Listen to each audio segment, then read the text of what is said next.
Good morning, students. Welcome back in NBGI English class.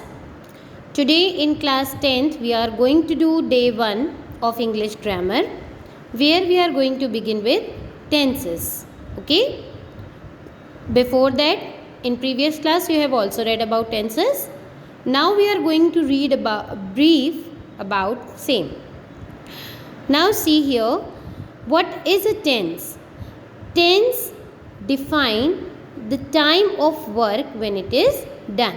Okay, so basically tense define the time when the particular work is done. Now see here, the tense of a verb shows the time when an action takes place, as I told you. Now there are three tenses: present tense, past tense and future tense.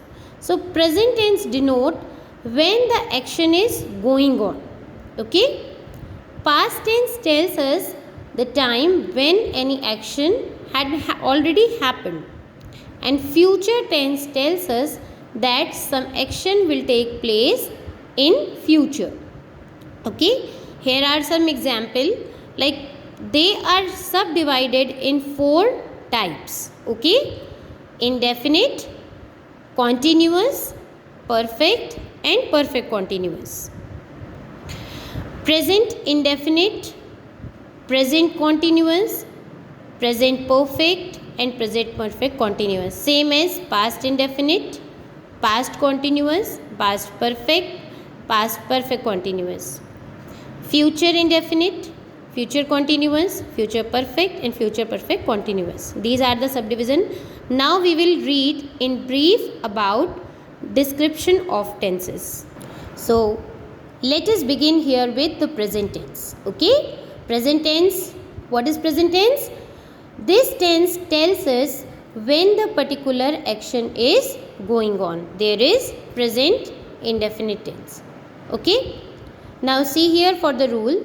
Subject is the doer of the action, then first form of verb, object and access words. Examples are here. I learned my lesson.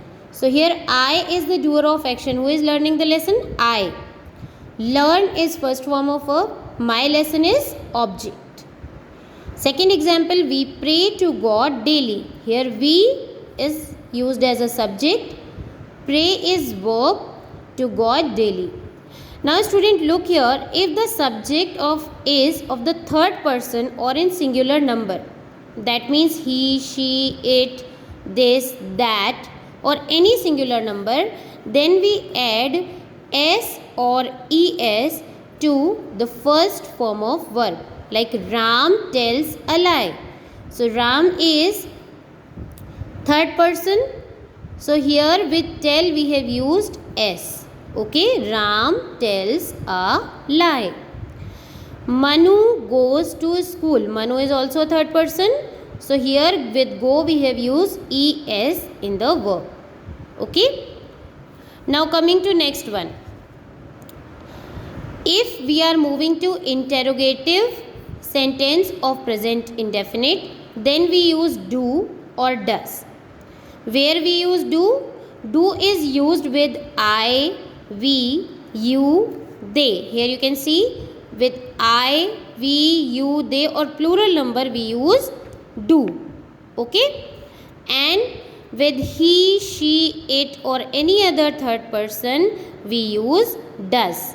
Okay, so rule will be do or does plus subject plus verbs first form and object and access words in interrogative. Example, do you like your new school? So here we have used do for second person pronoun, which is you. Do you like your new school? If we talk about third person, like he, so does he know you well? Okay, so hope you have got the difference over here.